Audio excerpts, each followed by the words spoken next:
Hello my dear students, how are you all? Students, welcome to our YouTube channel Alok professionals. Students, हम लोग BCom के बच्चों के लिए एक बहुत ही important core paper business regulatory framework cover कर रहे थे और बिजनेस रेगुलेटरी फ्रेमवर्क में हम लोग उसका जो यूनिट 1 है इंडियन कॉन्ट्रैक्ट एक्ट, जिसमें हमें बहुत सारी चीजें कवर करना है कि कॉन्ट्रैक्ट क्या होता है, what are the essential elements of a contract, different types of contract, special contract, ये हम लोग कवर कर रहे थे।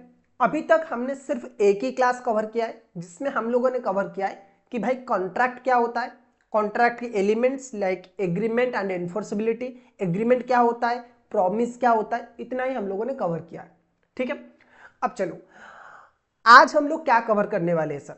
आज हम लोग कवर करने वाले एग्रीमेंट एंड कॉन्ट्रैक्ट के बीच में क्या डिफरेंस है, एंड उसके बाद एक बहुत ही इंपॉर्टेंट क्वेश्चन हम लोग डिस्कस करने वाले जो है आपका essentials of a valid contract. ठीक है, सो स्टूडेंट्स, अगर आप चैनल पे पहली बार विजिट कर रहे हो, this channel is for BCom students. इस चैनल पे रेगुलरली बीकॉम के बच्चों के लिए हम बहुत ही हाई क्वालिटी कंटेंट अपलोड करते हैं। ठीक है, चाहे वो क्लासेस हो आपका, चाहे वो कैरियर के बारे में हो, चाहे आपकी बीकॉम के बाद जॉब्स के बारे में हो, ये सब डिस्कस करते हैं। तो अगर चैनल पे पहली बार विजिट कर रहे हो, सब्सक्राइब कर लो, ओके, एंड साथ में बेल आइकन भी हिट कर लेना। बहुत हो गया प्रमोशन। अब हम लोग बात करेंगे आज की क्लास का।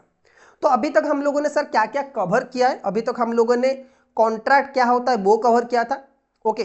सिलेबस में हम लोगों का क्या है यूनिट 1 में वो कवर किया था। प्रॉमिस क्या होता है, एग्रीमेंट क्या होता है, कॉन्ट्रैक्ट एनफोर्सेबिलिटी बाय लॉ इसका मतलब क्या होता है, वो सब हम लोगों ने कवर किया था।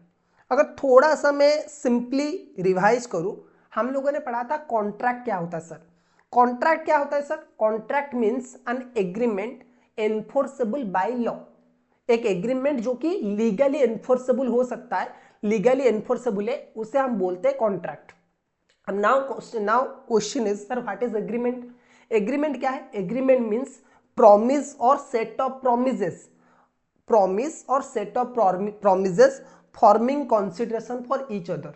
एक एग्रीमेंट में दो पार्टीज होते हैं, तो दोनों के लिए अगर कुछ कंसीडरेशन मिलता है, एक प्रॉमिस में जब दो पार्टीज को कुछ कंसीडरेशन मिलता है तो उसे हम बोलते हैं एग्रीमेंट। फिर हम लोगों ने बात किया था सर प्रॉमिस का मतलब क्या है।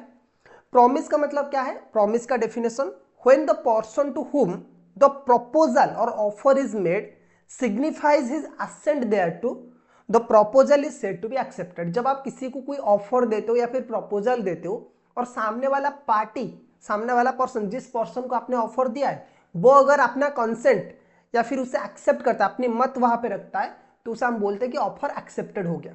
और एक बार एक ऑफर एक्सेप्टेड हो गया उसे हम बोलेंगे प्रॉमिस। ठीक है, अब चलो आज हम लोग बात करेंगे कि एग्रीमेंट एंड कॉन्ट्रैक्ट के बीच में क्या डिफरेंस है। देखो 4 पॉइंट्स है, कभी कभी ये 2 मार्क का क्वेश्चन में भी आ सकता है, कभी कभी ये आपका 2 मार्क के क्वेश्चन में कभी कभी आ सकता है, एंड कभी कभी ये आपका क्या हो सकता है, मतलब 2 मार्क के क्वेश्चन में आ सकता है, कभी कभी 5 मार्क के क्वेश्चन में आ सकता है, उससे ज्यादा तो नहीं आएगा।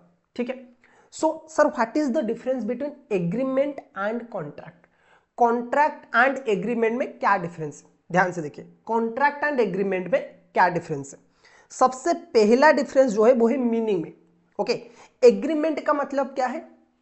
Every promise and every set of promises forming consideration for each other, उसे हम बोलेंगे कॉन्ट्रैक्ट, सॉरी एग्रीमेंट। एग्रीमेंट का मतलब क्या है कि एक प्रॉमिस है या फिर set of promises, different promise, group of promises है, मतलब नंबर ऑफ प्रॉमिसेस है, forming consideration for each other. दो पार्टीज होते हैं ना एक प्रॉमिस में, आपने किसी को ऑफर दिया, सामने वाले पार्टी ने एक्सेप्ट किया, बन गया एक प्रॉमिस।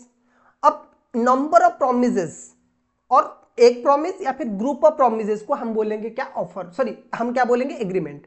और उसे एग्रीमेंट तभी बोला जाएगा जब दोनों पार्टी को कुछ फायदा हो रहा है। मैंने मेरे एक दोस्त को बोला कि भाई मैं तुझे अपना लैपटॉप बेचने वाला हूं 50,000 में, दोनों के बीच में एग्रीमेंट हुआ। उसने बोला कि हाँ भाई मैं तेरा लैपटॉप खरीदूंगा 50,000 में।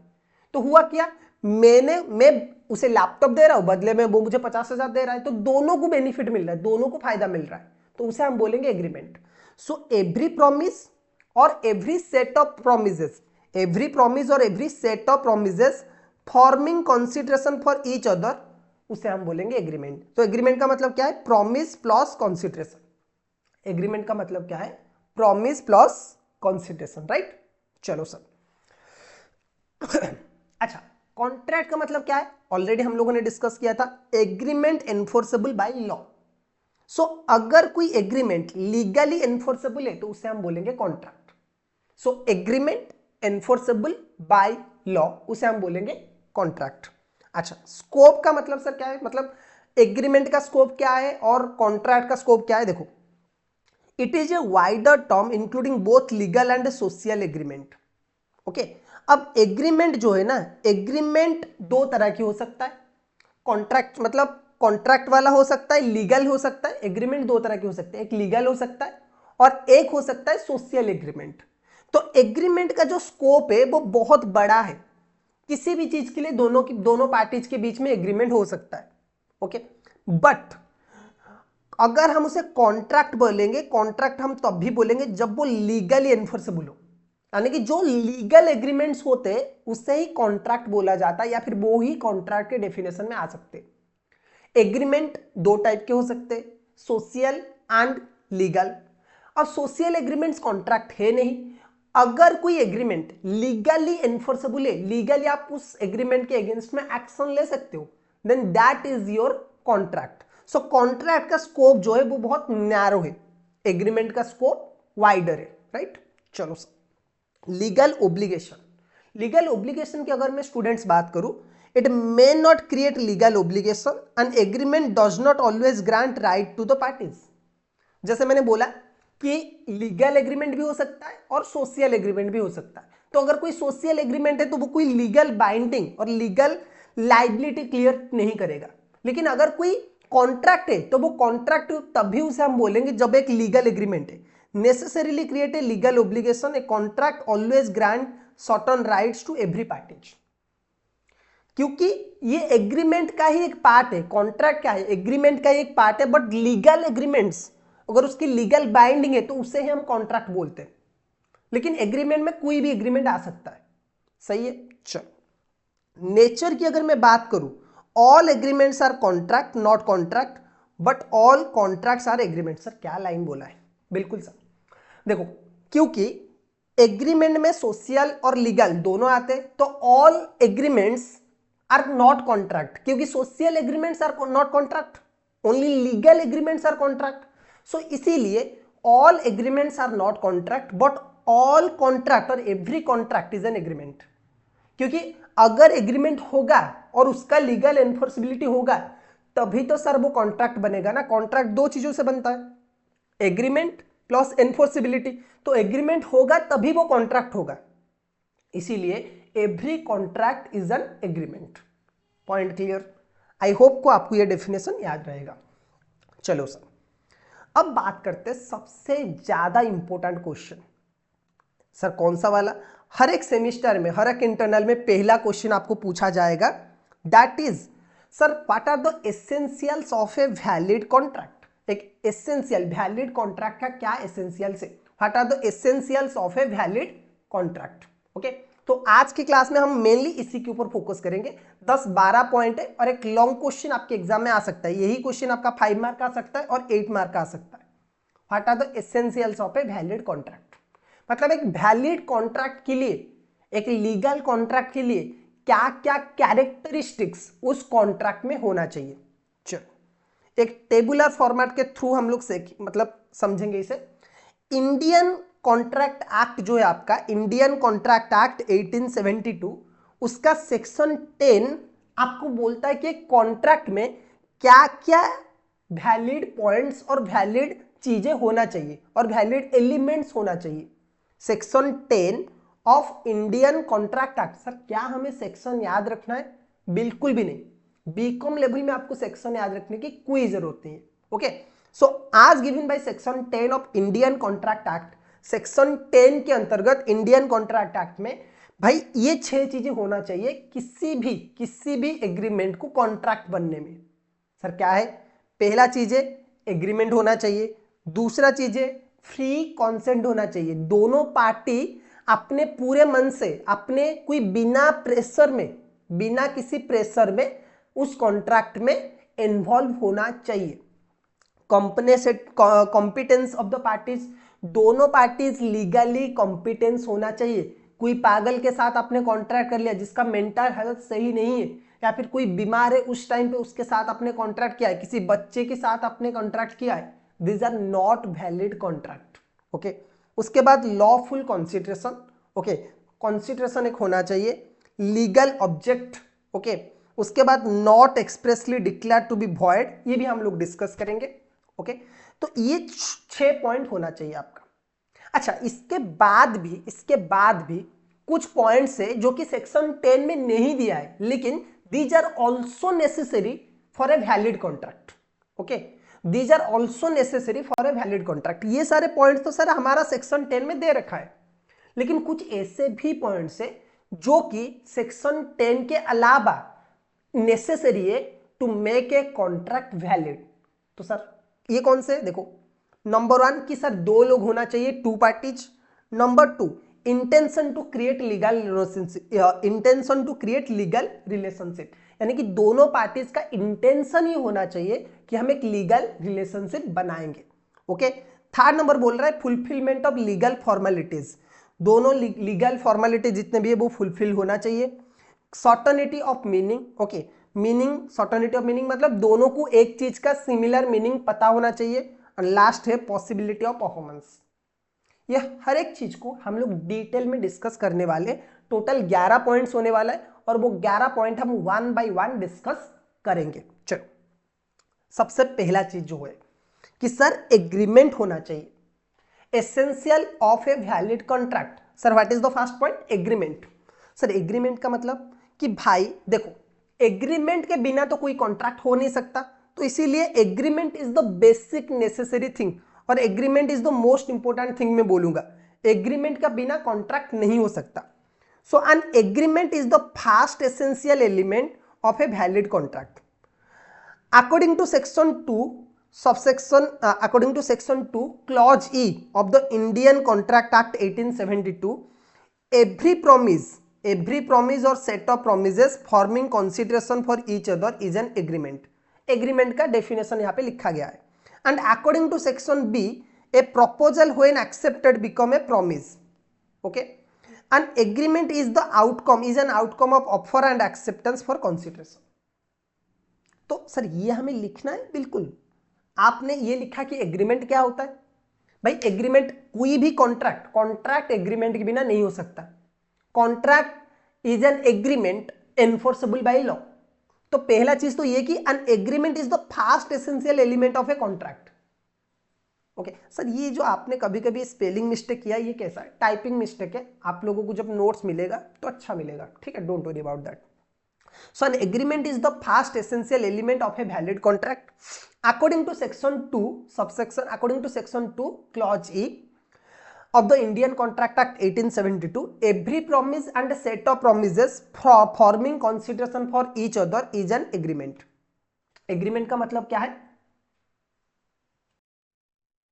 Every promise and set of promises, every promise and set of promises forming consideration for each other, उसे हम बोलेंगे एग्रीमेंट। प्रॉमिस क्या है सर? प्रॉमिस क्या है? When A proposal when accepted become a promise. जब आप एक प्रपोजल कोई एक्सेप्ट कर लेता है तो वो प्रॉमिस बन जाता है, ठीक है। चलो, उसके बाद है दूसरा फ्री कंसेंट। अब सर ये फ्री कंसेंट वाला चीज क्या है? बहुत ही सिंपल है, देखो, two or more persons are said to be consent when they agree upon the same thing in the same sense। बहुत ही इंपॉर्टेंट चीज है कि भाई मैंने अपना एक दोस्त है अंशु मेरा एक दोस्त है, अंशु के साथ मैंने एग्रीमेंट किया, और जो एग्रीमेंट हुआ ना, मेरा जो सेंस है एग्रीमेंट का, जो उस एग्रीमेंट में लिखा गया है वो दूसरा मीनिंग ले रहा है, मैं एक और मीनिंग ले रहा हूं। मतलब दोनों अलग अलग तरीके से सोच रहे।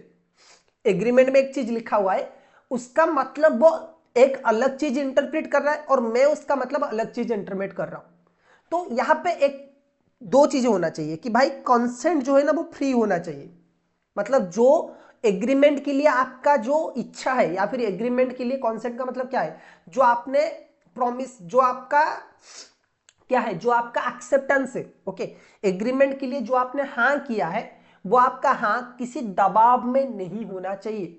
आपने फोर्सफुली अपना हाँ नहीं कहा है, आपने फोर्सफुली एग्री नहीं किया है, उसे बोलेंगे फ्री कंसेंट। फ्री कंसेंट मतलब कोई भी प्रेशर में आपसे हाँ नहीं किया गया है, ओके, आपको जबरदस्ती किसी कॉन्ट्रैक्ट में नहीं लाया गया है, तब उसे हम बोलेंगे फ्री कंसेंट। अगर आपने सब कुछ फ्री होके वो किया है तो उसे बोलेंगे फ्री कंसेंट, ओके।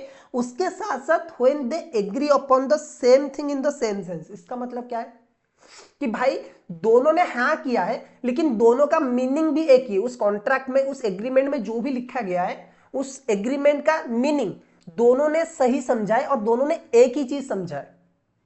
ऐसा नहीं कि उसने अलग समझा है, मैंने अलग समझा है और दोनों ने हाँ कर लिया, बाद में डिस्प्यूट होगा, ओके। चलो, this can also be understood as identity of minds in understanding the same term, that is consensus ad idem।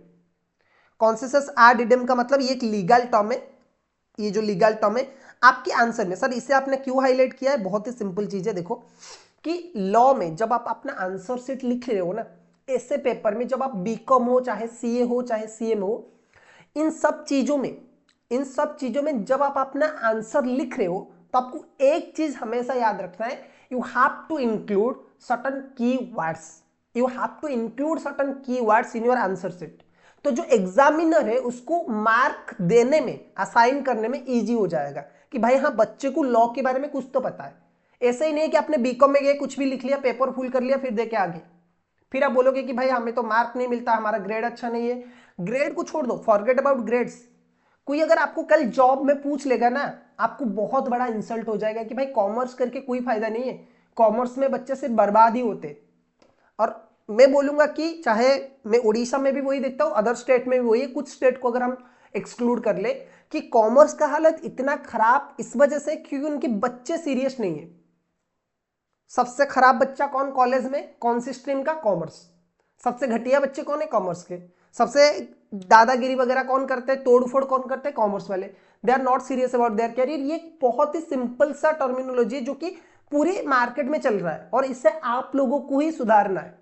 जो आगे की कॉमर्स के जनरेशन है, अगर आप देख रहे हो इस वीडियो को, तो आपको ही सुधारना है और कोई नहीं सुधारेगा। टीचर्स तो सुधारेंगे नहीं, ऑलरेडी जो बदनाम हो चुका है, धीरे धीरे आप उसे ये करोगे। हाँ, लोग बोलते हैं कि आर्ट्स वालों का दिमाग थोड़ा सा कम है शायद, लेकिन फिर भी उन्हें सीरियस माना जाता है। आप लोगों को सीरियस में नहीं लिया जाता क्योंकि आपको पता है कि ये लोग पढ़ाई नहीं करते।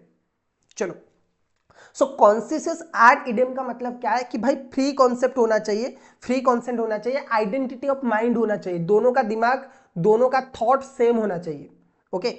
For the such consent must be free. दूसरा है कि भाई फ्री कॉन्सेप्ट होना चाहिए। Concept would be consider as free consent if it is not caused by coercion, undue influence, fraud, misrepresentation और मिस्टेक। कोरेजन का मतलब क्या है सर, कि भाई आपने कुछ छुपाया है।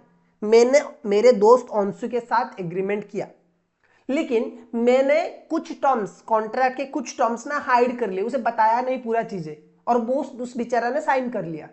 तो ये इसका मतलब है कोरेजन, ओके। अनड्यू इन्फ्लुएंस, सॉरी कोरेजन का मतलब, सॉरी वो नहीं। कोरेजन का मतलब है जबरदस्ती, ओके।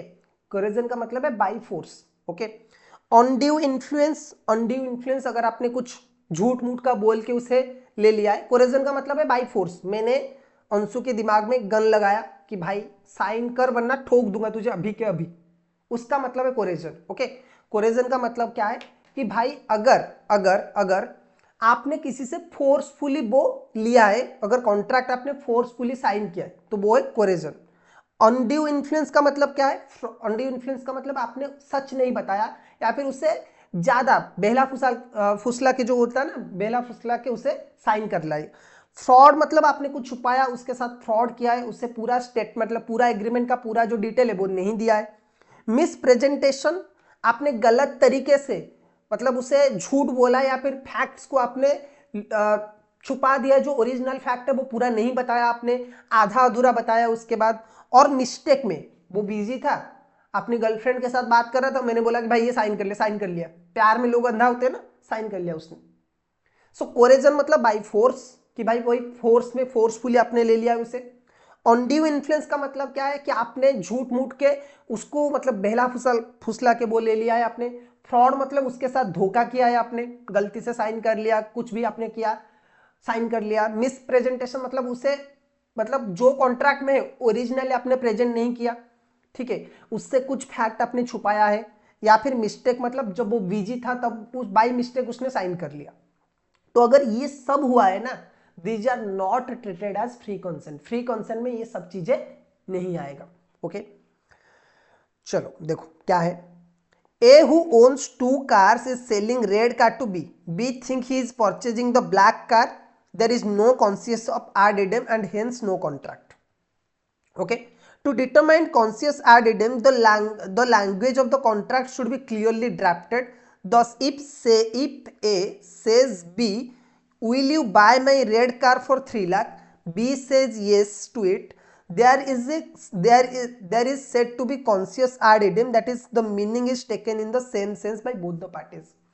Suppose A ने बोला, A के पास 2 कार है, A बोला कि भाई मैं अपना कार बेचना चाहता हूं B को, B बोला हाँ भाई मैं खरीदूंगा, 3 लाख में डील हुआ।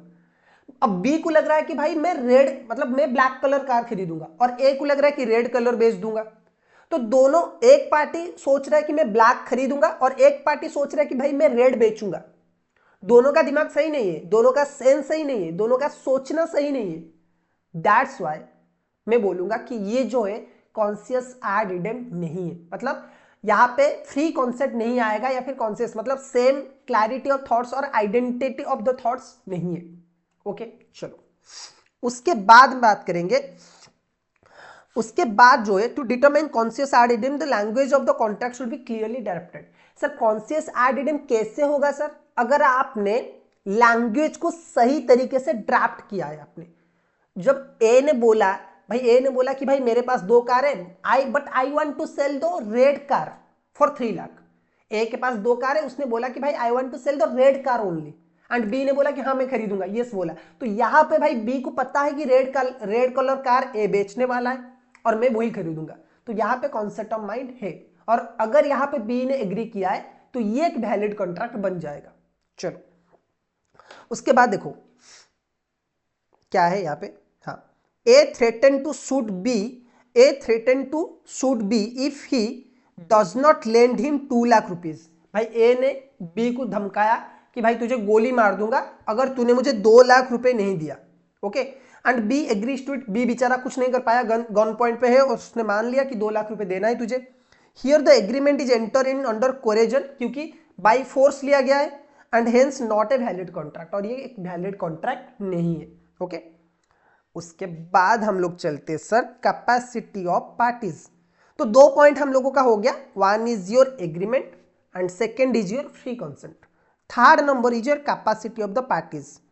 ओके सर, आप इतना डिटेल में क्यों पढ़ा रहे हो? क्योंकि आप चाहते हो तो सिर्फ रीड करवा सकते थे ना, नहीं, इसीलिए तो मैंने बोला कि अगर आप यहाँ पे टाइम अपना दे रहे हो, then your time and also mind time also हम सम वैल्यू। ओके, आपका टाइम का भी कुछ वैल्यू है और मेरे टाइम का भी कुछ वैल्यू है। ऐसा नहीं है कि मुझे कोई यूट्यूब से पढ़ा के कुछ ज्यादा पैसा मिल रहा है, कुछ पैसा नहीं मिल रहा है। ओके, अब इस चैनल मोनेटाइजेशन भी नहीं है, और मैं आगे जाके मतलब ज्यादा पैसा कोई कोर्सेस वगैरह आप लोगों के लिए बेचने वाला नहीं हूँ। मैं CA के बच्चों को पढ़ाता हूँ और मैं वही पढ़ाऊंगा उन लोगों को, ठीक है। मैं बस आप लोगों को ये बता रहा हूँ कि कॉमर्स का सिचुएशन आज के टाइम पे ऐसा है कि भाई सब यही शॉर्टकट एंड प्रोबेबल क्वेश्चन के भरोसे ही जी रहे। तो इसीलिए अगर आपको अच्छे से पढ़ना है और एक्चुअली में बीकॉम में कुछ करना है, या फिर बीकॉम में आप एग्जाम देना चाहते हो, तो इस तरह से पढ़ाया जाता है। अगर कोई बच्चा इसके बाद CA में करेगा या फिर हायर स्टडीज करेगा तो वो अच्छा पढ़ेगा ही पढ़ेगा। लेकिन अगर आप लोगों को बीकॉम के बाद सिर्फ नॉर्मल जॉब करना है तो आपको इसी तरह से पढ़ना है। बीकॉम अगर आपका एंड कोर्स है तो अच्छे से पढ़ लीजिए। अगर आप एक ग्रेजुएशन हो रहे ग्रेजुएट लिखोगे ना कभी भी, और इतना नॉलेज आपके पास है, तो इज्जत आपकी बढ़ेगा आगे जाके। चलो थर्ड वाला पॉइंट हम लोग कवर करते हैं, capacity of parties. Capacity of parties क्या है sir? Capacity to contract means the legal ability of a person to enter into a valid contract. Section 11 of the Indian Contract Act specifies that every person is competent to contract who is of age of majority according to the law, which is subject, and is of sound mind and is not otherwise disqualified from contracting by any law to which is subject. अच्छा देखो, बोल रहा है कि इन तीनों लोगों को हम बोलेंगे capable, legally capable to be enter into a contract. Capacity of parties मतलब क्या है? कि एक पार्टी, दो पार्टीज के बिना कॉन्ट्रैक्ट नहीं बन सकता, तो दोनों पार्टीज लीगली एबल है, लीगली एलिजिबल है to enter into a contract. अब तीन चीजों में हम इसे मेजर कर सकते हैं कि वो एलिजिबल है। नंबर वन, भाई वो मतलब मेजोरिटी एज, ओके, तो मेजोरिटी उसका हो चुका है, यानी कि वो माइनर नहीं है। कोई भी माइनर किसी भी वैलिड कॉन्ट्रैक्ट में एंटर नहीं कर सकता। Contract with minor is void ab initio, यानी कि स्टार्टिंग से ही वॉइड है। अगर आपने किसी माइनर के साथ कॉन्ट्रैक्ट किया है तो वो स्टार्टिंग से ही वॉइड है। इसीलिए माइनर के साथ अगर आपने कॉन्ट्रैक्ट किया है तो वो एलिजिबल नहीं है, तो मेजर होना चाहिए जिसके साथ आप कॉन्ट्रैक्ट कर रहे हो। दूसरा क्या है, साउंड माइंड, भाई सही दिमाग वाला होना चाहिए, दिमाग उसके पास होना चाहिए। थर्ड नंबर क्या बोल रहा है, he is not otherwise disqualified from contracting by any law to which he is subject। किसी अदर लॉ के अंदर वो डिस्क्वालिफाइड नहीं होना चाहिए। जैसे कि आगे जब आप कंपनी बनाओगे ना, तो डायरेक्टर होगा, तो डायरेक्टर डिस्क्वालिफाइड होने के लिए एक रूल है कि भाई ये चीजें होगा तो डायरेक्टर डिस्क्वालिफाइड होगा कंपनी का, वो डायरेक्टर नहीं बन सकता। तो वो लॉ के अंदर वो डिस्क्वालिफाइड नहीं होना चाहिए। कॉन्ट्रैक्ट एक्ट दूसरे एक्ट के साथ साथ चलता है, ठीक है। चलो ओके, सो स्टूडेंट्स इस वाले क्लास में बस इतना ही। बाकी के जो 4, 5, 6, 7, 8, 9, 10, 11 पॉइंट है ना, ये पॉइंट्स हम नेक्स्ट क्लास में डिस्कस करेंगे इसके पार्ट 2 में, क्योंकि बहुत इंपॉर्टेंट क्वेश्चन है, तो धीरे धीरे हम लोगों को कवर करना है। सो आज के क्लास में बस इतना ही। होपफुली क्लास आपको अच्छा लगा होगा। अगर अच्छा लगा तो एक बार लाइक कर लीजिए। कमेंट जो लोग करते हैं मुझे बहुत अच्छा लगता है। कुछ बच्चे बोलते हैं कि sir this class is very helpful, तो अगर ऐसा कुछ कमेंट कर सकते हो, this give me more motivation to shoot more classes for you. So please like, share and comment. Okay, फिर मिलते हैं एक और क्लास में, तब तक के लिए कीप स्टडी।